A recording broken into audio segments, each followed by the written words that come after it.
जय श्रीमन नारायण। योगिनी एकादशी व्रत कथा। बोलिए श्री हरि नारायण की जय। धर्मराज युधिष्ठिर कहने लगे कि भगवान, मैंने ज्येष्ठ शुक्ल एकादशी के व्रत का महात्म सुना।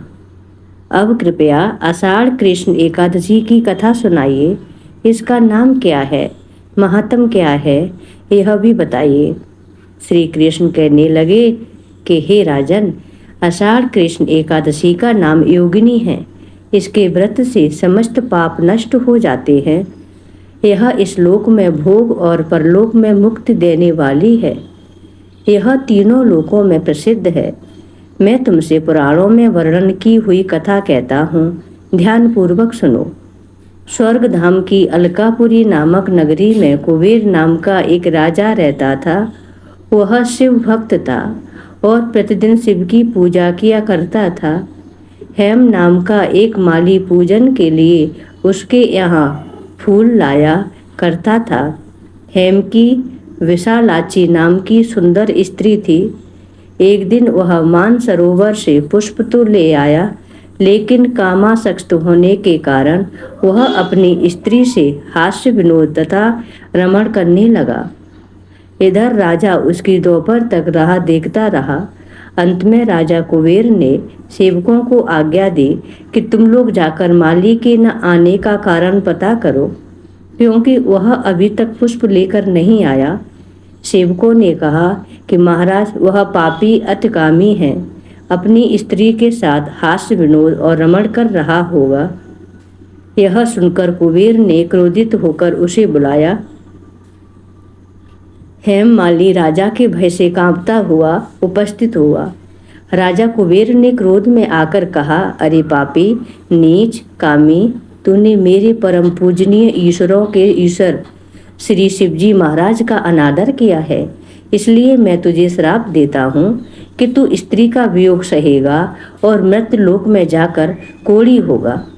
कुबेर के शाप से हेम माली का स्वर्ग से पतन हो गया और वह उसी क्षण पृथ्वी पर गिर गया। भूतल पर आते ही उसके शरीर में श्वेत कोढ़ हो गया। उसकी स्त्री भी उसी समय अंतर्ध्यान हो गई। मृत्यु लोक में आकर माली ने महान दुख भोगे। भयानक जंगल में जाकर बिना अन्न और जल से भटकता रहा।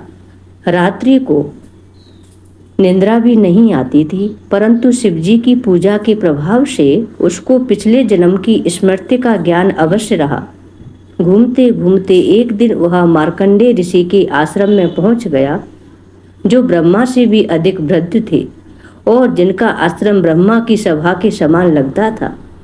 हेम माली वहां जाकर उनके पैरों में पड़ गया। उसे देखकर मार्कंडेय ऋषि बोले, तुमने ऐसा कौन सा पाप किया है जिसके प्रभाव से यह हालत हो गई है। हेम माली ने सारा वृतांत कह सुनाया। यह सुनकर ऋषि बोले, निश्चित ही तूने मेरे सम्मुख सत्य वचन कहे हैं, इसलिए तेरे उद्धार के लिए मैं एक व्रत बताता हूँ। यदि तू आषाढ़ मास के कृष्ण पक्ष की योगिनी नामक एकादशी का विधि पूर्वक व्रत करेगा तो तेरे सब पाप नष्ट हो जाएंगे। यह सुनकर हेम माली ने अत्यंत प्रसन्न होकर मुनि को साष्टांग प्रणाम किया। मुनि ने उन्हें स्नेह के साथ उठाया। हेम माली ने मुनि के कथा अनुसार विधि पूर्वक योगिनी एकादशी का व्रत किया। इस व्रत के प्रभाव से अपने पुराने स्वरूप में आकर वह अपनी स्त्री के साथ सुख पूर्वक रहने लगा। भगवान कृष्ण ने कहा, हे राजन, यह योगिनी एकादशी का व्रत 88,000 ब्राह्मणों को भोजन कराने के बराबर फल देता है। इसके व्रत से समस्त पाप दूर हो जाते हैं और अंत में स्वर्ग प्राप्त होता है। बोलिए श्री हरि नारायण की जय, लक्ष्मी नारायण की जय।